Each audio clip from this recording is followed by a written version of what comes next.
Good morning, traders. It's 8:01 a.m. Chicago time on Friday. Happy Friday, the 7th of January, 2022.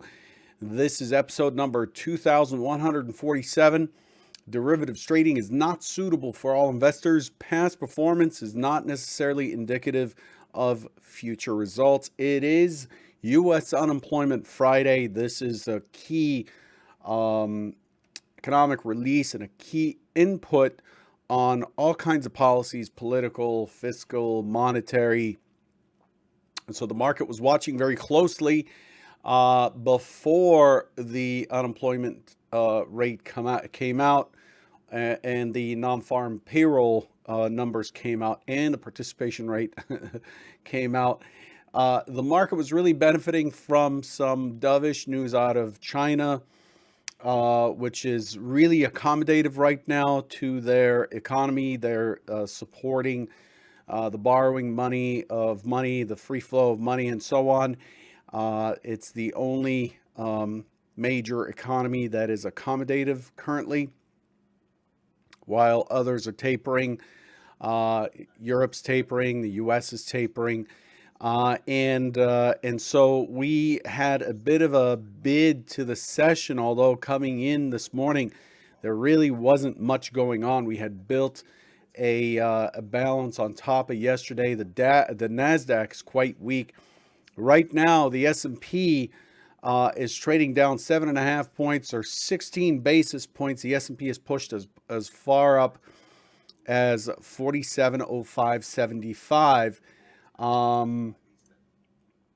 And so overall, it's making a recovery a little bit versus settlement, but we didn't go anywhere.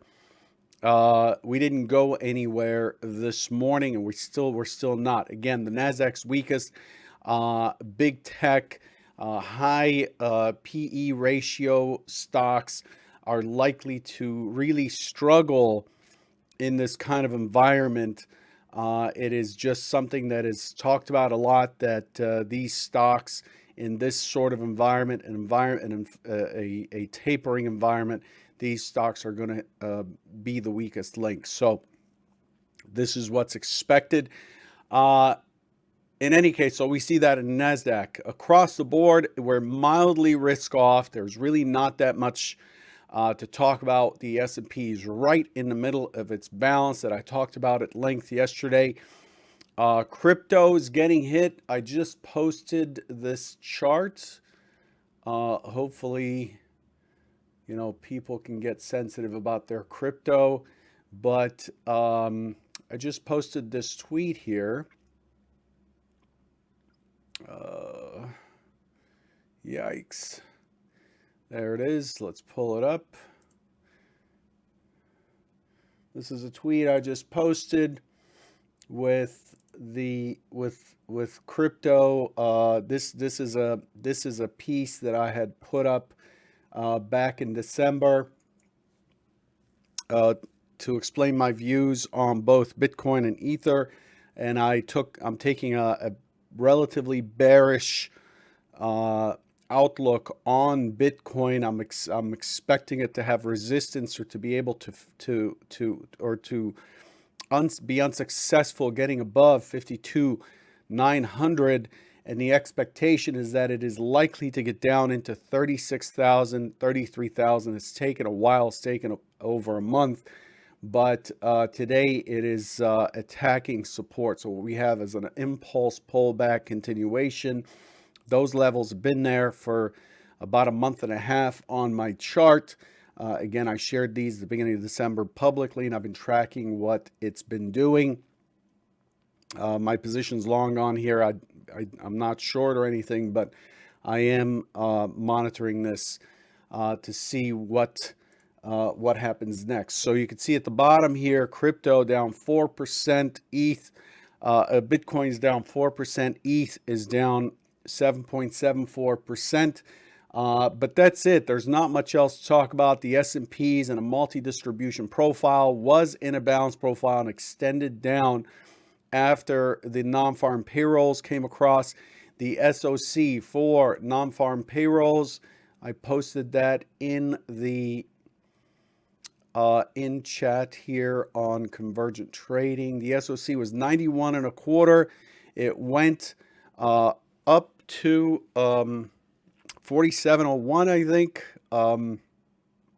Yeah, 47.01 and a quarter, and there was a setup short at 99. Those of you in Convergent can see that trade setup and how it played out. We were just getting our first bigger rotation, and so that ends the scalp short in this situation. So still, despite the sell-off, despite the fact that we missed non-farm payrolls by half, we were expecting about 400,000. We got 199,000.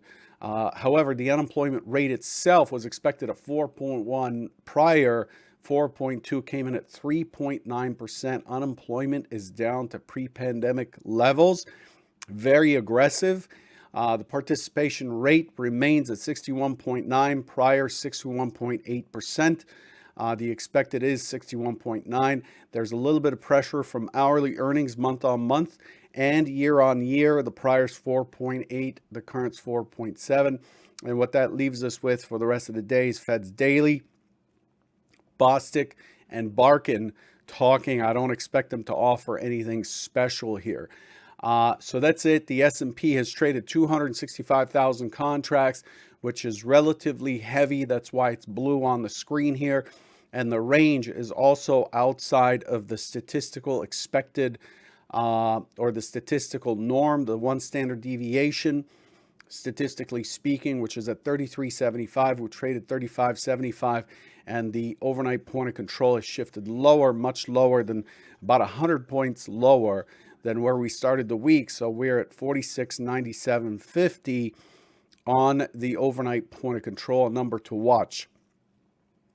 That's pretty much it. Let's take a look at yesterday. I'm not going to spend too much time on the review here this morning. Yesterday was pretty much sideways. As you can see here, this is a 1 tick by 8 PNF chart. PNF charts, as I've discussed, and I've been talking about more lately because I'm using these more, show where balances and imbalances are and show zippers a little bit better. Definitely a lot better than a minute chart, minute-based chart. But, you know, Renko charts show that as well. Renkos are better in trend than in consolidation. But you could see that we opened yesterday. I might have it here. 1 second. Yeah, it's right here. This is yesterday's expectation here.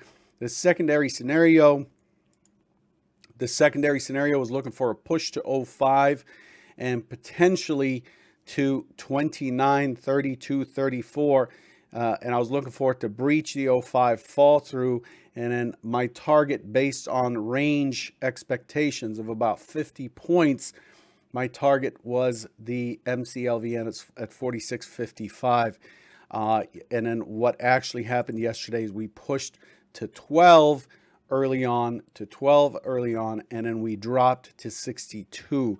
So it's the same range, the same exact 50-point range from 05 to 55 predicted or expected or anticipated, I should say.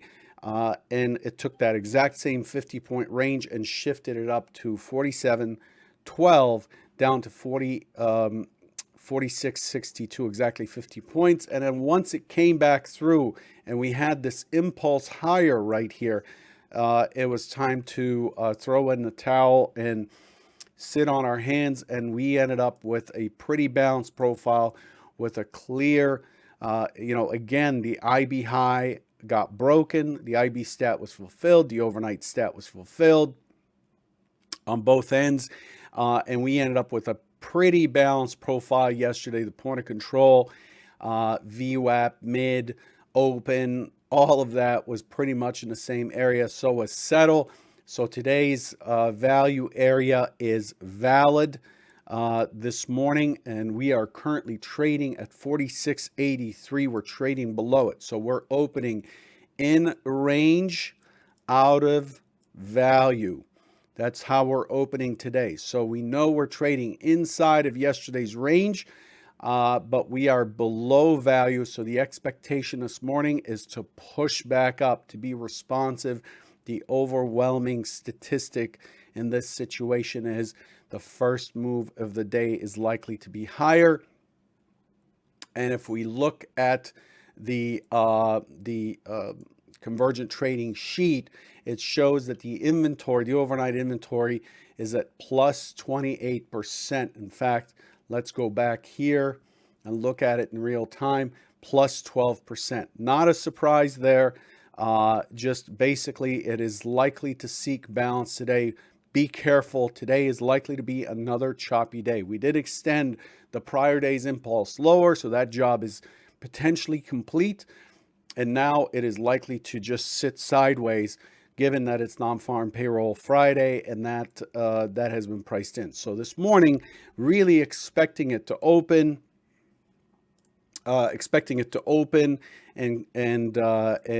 go sideways, make a move. You can see here, expecting it to open, make a move, and then be careful you don't get yourself involved in fighting the market. After that, it is likely to go sideways. Okay, so that's the recap of it. That's a lot of information. I'm not going to go over the Edge Pro X overview.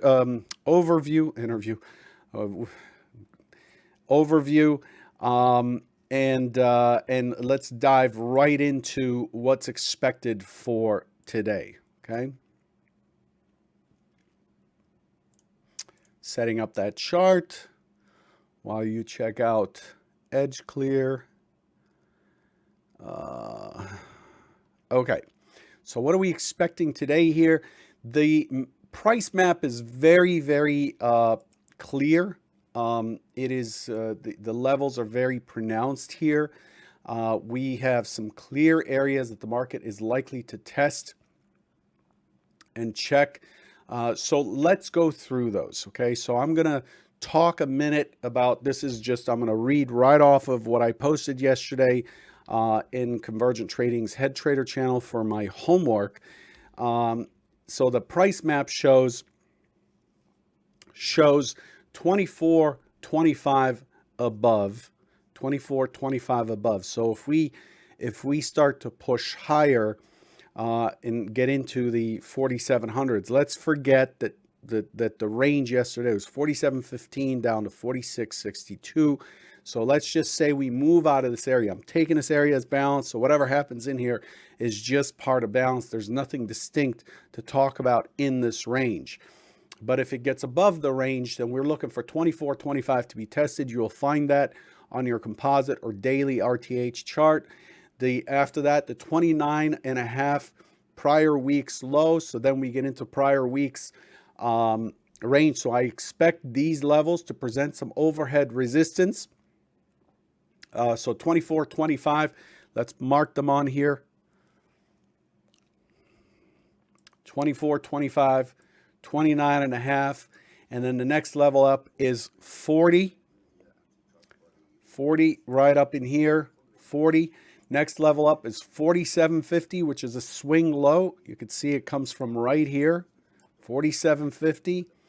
Right here, these are the areas that matter, that I'm expecting that if the market starts moving towards that on a virgin test, I'm expecting to take a trade against these areas, given the right conditions, if the bias is to fade the move, or if I'm long into these areas, these are going to be key areas to sell. In either case, there's going to be some selling. And so I'm looking to lighten up as we come into these areas, because I expect that there will be some resistance overhang in those areas. Above there, it's 65 and 70.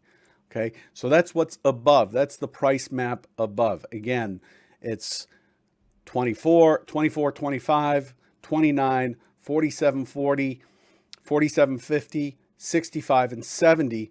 And below us is really the 57.55, 57.55, the 50 mid-century figure. So that's down here. It's also the 50, by the way, the 46.50 is a very large ledge.